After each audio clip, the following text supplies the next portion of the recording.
మీ పిల్లలు రోజు వెళ్ళి దక్షిణామూర్తి ముందు ఒక్క 2 నిమిషాలు కూర్చుని మాట్లాడకుండా మౌనంగా ఇన్ని చూసి వెళ్ళిపోవడం అలవాటు చేసుకున్నారనుకోండి, జీవితంలో ఒక కీలకమైన మలుపులో ఆయన ఆదుకుంటాడు, ఆదుకుని గట్టెక్కించేస్తాడు.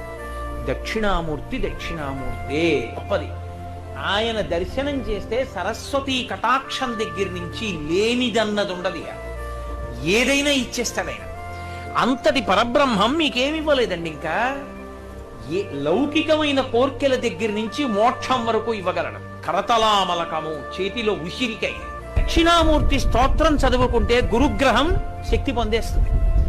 రోజు ఒకసారి దక్షిణామూర్తి స్తోత్రం చదివారనుకోండి చాలు, అంతే. ఆడవనివ్వండి, మగనివ్వండి, పిల్లలవనివ్వండి, ప్రయోజకులవుతారు, చక్కగా ఉంటారు. ఏమి పెద్ద ఇబ్బంది పడిపోయి భయంకరమైన స్థితిలోకి వెళ్ళిపోకుండా కాపాడుతుంది దక్షిణామూర్తి